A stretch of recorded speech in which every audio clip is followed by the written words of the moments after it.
नमस्कार श्रोते हो. श्राव्य कथा मराठी या चॅनलवरती आपले सहर्ष स्वागत आहे. श्रोते हो, मी सध्या आपल्याला सुप्रसिद्ध रहस्य कथाकार बाबूराव अर्नाळकर यांच्या विविध कथा सादर करत आहे. याच सिरीजमध्ये मी आता एक आपल्याला कथा सादर करत आहे. कथेचं नाव आहे गोलंदाज. या कथेचा पुढील भाग 11वा.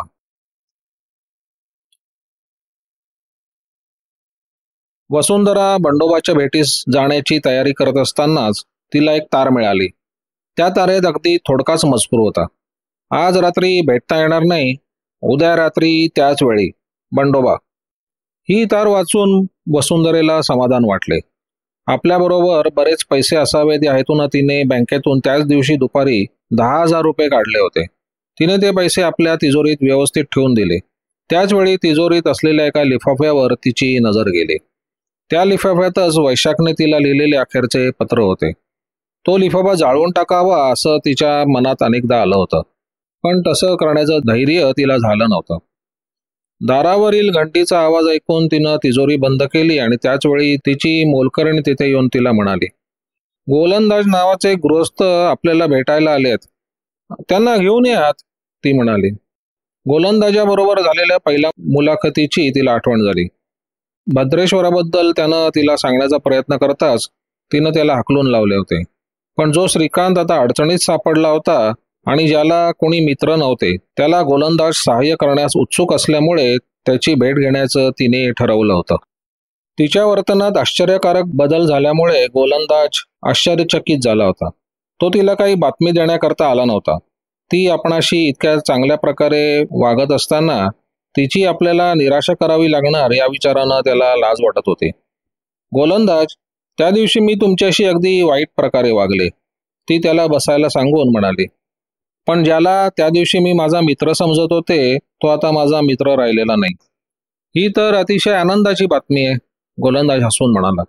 मला व्यवस्थित बोलणे जमत नाही हे मी तुम्हाला आधीच सांगितलं आहे. त्या दिवशी मी तुम्हाला तुमचे यजमान कुठे आहेत असं विचारलं होतं. तुम्ही त्यावेळी पोलिसांच्या स्वाधीन का केलं नाहीत याचंच मला नवल वाटतं.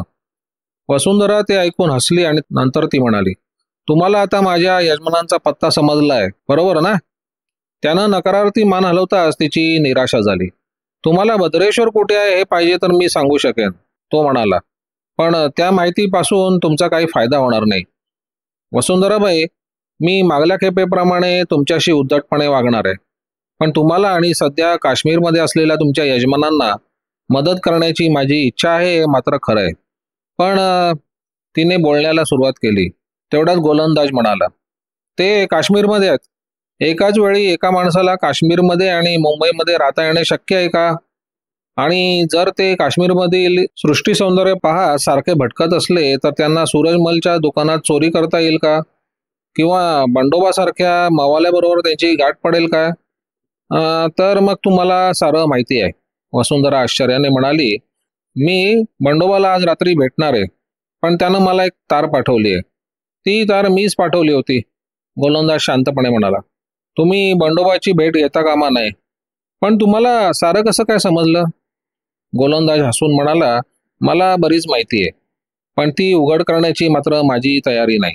एक गोष्ट तुमच्या मनावर मला ठासवायची आहे आणि ती म्हणजे तुमचे यजमान सध्या काश्मीरात आहे. त्यांनी तिथून तुम्हाला बरीच पत्र पाठवली होती, पण तुम्हाला काही न सांगता ते मुंबई बाहेर गेल्यामुळे तुम्ही ती सारी पत्र जाळून टाकली. तिच्या आता सारं लक्षात आलं. खात्रीने तो श्रीकांतकडूनच आला असला पाहिजे. त्याखेरीज त्याला इतकी माहिती असणं शक्य नव्हतं. तिने त्याला सरळ विचारलं, मी कित्येक वर्षात श्रीनगरला गेलेलो नाही आणि समजा मी जर तिथे गेलो असतो आणि तुमच्या यजमानांना भेटलो असतो तर त्यांचा निरोप घेऊन इतक्या अल्पावधीत मुंबईत कसा येऊ शकलो असतो? वसुंधराताई, मी तुम्हाला पुन्हा उद्धट प्रश्न विचारण्यास सुरुवात करणार आहे. तुमचे यजमान का निघून गेले आहेत ते मला माहिती आहे, पण त्यांनी निघून जावं अशा प्रकारे तुम्ही त्यांच्याशी का वागलात ते मला सांगा. माझ्याप्रमाणेच ते तुमच्या यजमानांनाही माहीत नाही. तुम्ही तसे का वागलात ते तुम्हाला माहीत आहे आणि त्या भद्रेश्वरालाही माहीत असलं पाहिजे. वसुंधरा गप्प बसली. गोलंदाजाने आपल्याला बाई न म्हणता ताई म्हणून संबोधलं हे तिच्या लक्षात आलं होतं. आपण वैशाखचं पत्र नष्ट केलं नाही याबद्दल तिला समाधान वाटलं. तिनं तिजोरी उघडून तो लिफाफा बाहेर काढला. जे आतापर्यंत मला आणि भद्रेश्वरलाच माहिती होतं ते आता मी तुम्हाला सांगणार आहे, ती म्हणाली. वैशाखनं आत्महत्या केली त्यावेळी त्याच्या खोलीत हे पत्र सापडलं. तिनं लिफाफा उघडून आतली कागदाची एक लहान चिठोरी गोलंदाजाच्या हाती दिली. गोलंदाजानं ती वाचली. प्रिय वसुंधरे, कित्येक महिने मी जुगारात मोठमोठ्या रकमा हरत होतो. शेअर बाजारातील प्रत्येक सट्टा माझ्यावर उलटला. आजच श्रीकांतच्या बँकेतून बरीच मोठी रक्कम काढून एका सट्ट्यात गुंतवली आणि हरलो. त्यानं वेळोवेळी मला खोटा सल्ला देऊन फसवला आहे. पैसा हा त्याचा परमेश्वर आहे. त्याच्यावर विश्वास ठेवू नकोस. माझ्या सर्वनाशाला आणि मृत्यूला तोच जबाबदार आहे. ईश्वर तुला सुखी ठेव. वैशाख. गोलंदाजानं तो मजकूर 2 वेळा वाचला आणि नंतर विचारलं, हे तुमच्या भावाचे हस्ताक्षर आहे याबद्दल तुमची खात्री आहे ना? हो. हे पत्र प्रथम कोणाला सापडलं? भद्रेश्वरला. त्यानंच ते मला दिलं. गोलंदाजाची स्मरणशक्ती तीव्र होती. त्यानं तो मजकूर पाठ केला. त्यानं ते 3 चिठोरे तिला परत केले आणि म्हणाला, आपल्या भावाच्या मृत्यूला आपले यजमान जबाबदार आहेत अशी तुमची कल्पना झाल्यामुळे तुम्ही तसे वागलात. खरं ना? त्यांनी तुम्हाला हे विचारायला सांगितलं होतं काय? गोलंदाजाने तिला नकार दिला नाही किंवा होकारही दिला नाही. तो जणू काही स्वतःशीच बोलत आहे अशा प्रकारे म्हणाला. भद्रेश्वर विलक्षण माणूस आहे. बारीक सारीक वस्तूंचा संग्रह करण्याची त्याची जुनी सवय अद्याप गेली नसेल काय? पैसे सुरक्षित कसे ठेवावे हे मात्र त्याला कधी जमणार नाही. सर्व बदमाशांचा शेवट शेवटी गरिबीत आणि दारिद्र्यातच होतो. आणि तिनं बोलण्यास सुरुवात केली पण गोंधळल्यामुळे ती गप्प राहिली. गोलंदाज असून म्हणाला, आणि माझाही शेवट तसाच होणार काय असं तुम्ही विचारणार होतात ना? पण वसुंधराताई, मी गरिबीत मरणार नाही. मी आता सुधारलो आहे. पूर्वी मी चुकीच्या मार्गाने जात होतो, पण त्यावेळीही मला समजत होतं पण माणूस संगतीने बिघडतो, बरोबर ना? माझ्या एका भावानं मला लहानपणी माझ्या इस्टेटीच्या बाबतीत फसवण्याचा प्रयत्न केला होता. जगात सत्याला काही किंमत नाही अशी माझी त्यावेळेला समजूत झाली आणि जगाविरुद्ध बंड पुकारून मी माझ्या घराचा त्याग केला. आता लवकरच माझी सारी संपत्ती मला परत मिळणार आहे आणि माझ्या भावाने त्याच्या मृत्यूसमयी आपला गुन्हा कबूल केलाय. मला यापुढे समाजाविरुद्ध गोलंदाजी करण्याची काही आवश्यकता नाही. पण मी आणखीन एक गुन्हा करण्याचं ठरवलंय. मला भद्रेश्वरला शासन करायचंय. वसुंधरा त्याच्याकडे टक लावून पाहत होती. तो अगदी मनापासून बोलत आहे याबद्दल तिला मुळीच शंका नव्हती. तो आपल्या घड्याळाकडे पाहत म्हणाला, वसुंधराताई, मला दुसरं महत्त्वाचं काम असल्यामुळे आता मला गेलं पाहिजे. तुमच्या यजमानांना देण्यासाठी तुम्ही माझ्याजवळ काही संदेश देऊ नका, कारण ते कुठे आहेत हे मला माहीत नाही आणि माहीत असले तरी तुमचा निरोप मी त्यांना देणार नाही. त्यांची प्रकृती ठीक आहे ना? पण तिनं चिंतायुक्त स्वरात विचारलं. अगदी ठणठणीत आहे, गोलंदाज म्हणाला. पण त्यांना आज पैशाची गरज आहे. मी त्यांना जरुरीपुरती मदत करू शकलो, पण माझ्यापेक्षा त्यांच्या बायकोनं ती मदत करणं अधिक योग्य होईल. शिवाय तुम्ही माझ्यावर विश्वास ठेवण्यास तयार आहात हे सिद्ध होईल. त्यांना एक 2-3 हजाराची तरी गरज आहे. वसुंधरेनं काही न बोलता तिजोरी उघडली आणि एक नोटांचं बंडल गोलंदाजाच्या हाती देत ती म्हणाली, हे 5,000चे पुडके आहे. त्यानं ते पुडके न सोडताच आपल्या खिशात कोंबले आणि म्हणाला, तुम्ही दुसऱ्यावर सहजी इतका विश्वास टाकण्यास तयार होता, त्यामुळे भद्रेश्वर तुम्हाला फसवू शकला. घाबरू नका, मी तुम्हाला फसवणार नाही. पण ज्यावेळी आपल्या यजमानांना भेटण्यासाठी काश्मीर येथे जाल त्यावेळी मात्र मी तुमच्यासोबत येणार आहे. दुसऱ्या दिवशी रात्री वरळी येथील पेट्रोल पंपाजवळ थंडी वाऱ्यात कित्येक तास घातल्यानंतर बंडोबा कंटाळला आणि त्यानं श्रीकांतचा सूड उगवण्याची प्रतिज्ञा केली. आपल्याला फसवण्यात आले आहे याबद्दल त्याची खात्री झाली होती. त्यानं तिथल्या चहाच्या हॉटेलात बसून खूप विचार केला. गोलंदाज आपल्या विरुद्ध आहे आता त्याला स्पष्ट समजलं होतं. गोलंदाजाला शह देण्यासाठी आपल्याला त्याच्या इतकाच दुसरा धूर्त इसम गाठला पाहिजे असं त्याला वाटलं.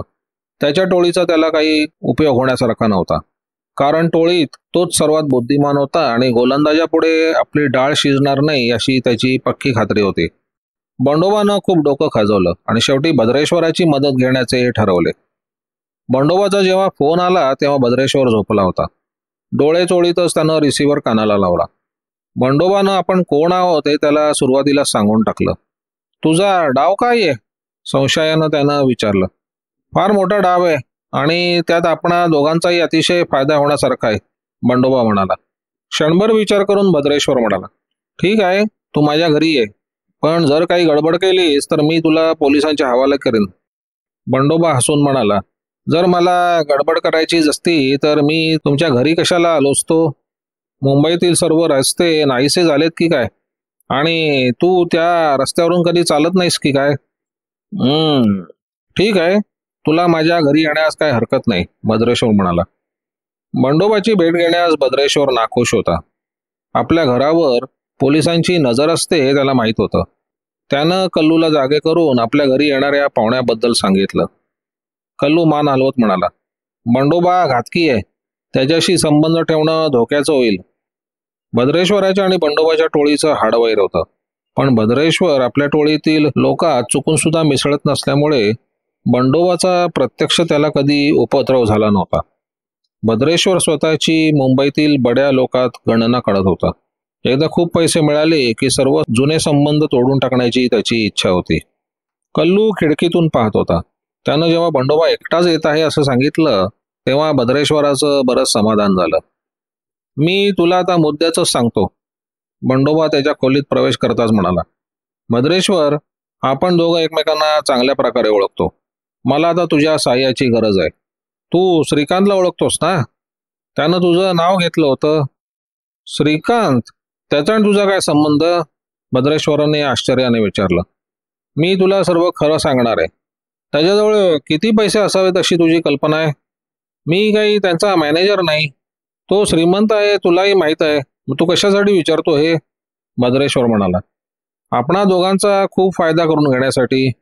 सातपुतेंच्या बरोबर असलेल्या एका माणसावर सुरी हल्ला झाला होता, तुला आठवत आहे ना? हो, 2 दिवसापूर्वी सूरजमलच्या दुकानावर पडलेल्या दरोड्यात त्या दाढीवाल्या इसमानं भाग घेतला होता. हे तू वाचलंस का? बंडोबानं विचारलं. हो, सुरी हल्ला झालेला इसम आणि तो दाढीवाला इसम एकच आहे, आणि त्याचं नाव श्रीकांत इनामदार आहे, बंडोबा म्हणाला. भद्रेश्वरला अतिशय आश्चर्य वाटलं. तो म्हणाला, श्रीकांत तर काश्मीरात आहे ना? नाही, त्याला गोलंदाजानं लपवून ठेवलंय आता, आणि त्याच्या मागे पोलीस लागलेत ही गोष्ट त्याच्या बायकोलाही माहीत आहे. बंडोबानं त्याला सारी हकीकत सांगितली. तो खरंच सांगत आहे याबद्दल खात्री झाल्यानंतर भद्रेश्वर विचार करू लागला. श्रीकांत त्याच्या हातात सापडला होता. तो त्याला आणि त्याच्या बायकोला वाटेल तसं वाकवू शकत होता. त्यानं लागलीच वसुंधरेला फोन केला. वसुंधरे, मी भद्रेश्वर बोलतोय. तिचा आवाज ऐकताच तो म्हणाला, तुला गोलंदाज भेटला होता काय? वसुंधरा गोंधळली. काही क्षणाने ती म्हणाली, होय, पण त्या गोष्टींशी तुम्हाला काय करायचंय? ऐक वसुंधरे, मिनतवारीच्या स्वरात भद्रेश्वर म्हणाला, तू त्याला काही पैसे दिलेस काय? ही महत्वाची गोष्ट आहे. हो, ते मला भेटले, पण मी त्यांना पैसे दिलेले नाहीत. दुसऱ्याकरता दिलेस हे बरोबर का? उत्तरासाठी तो थांबला, पण वसुंधरेनं त्याच्याशी बोलण्याचे बंद केले होते. टेलिफोन बाजूला सरत तो बंडोबाला म्हणाला, त्याला त्याच्या बायकोकडून पैसे मिळालेत. तो उद्याच मुंबई सोडून जाईल. तुझ्या माणसांना मुंबईची नाकेबंदी करायला सांग. त्याला मुंबई बाहेर जाऊ द्यायचा कामा नाही. तो बाहेर गेला की आपण नाहीसे झाल्यापासून बाहेर गावीच होतो असं तो म्हणेल, आणि पोलीस त्याच्या बोलण्यावर विश्वास ठेवतील. भद्रेश्वर ओरडून म्हणाला, कल्लू, माझे बूट आण बघू. मी आत्ताच वसुंधरेला भेटायला जातो. पहिला हप्ता तिच्याकडनं वसूल करतो. बंडोबा, तू तिला माईम इथे बोलवलं होतंस तेव्हा तिच्याकडून किती पैसे मिळवण्याचा तुझा विचार होता? 10-15 हजार घेतल्याशिवाय मी तिला सोडले नसते, बंडोबा म्हणाला. आपण 10-15 लाख मिळवूया, भद्रेश्वर उत्साहाने म्हणाला.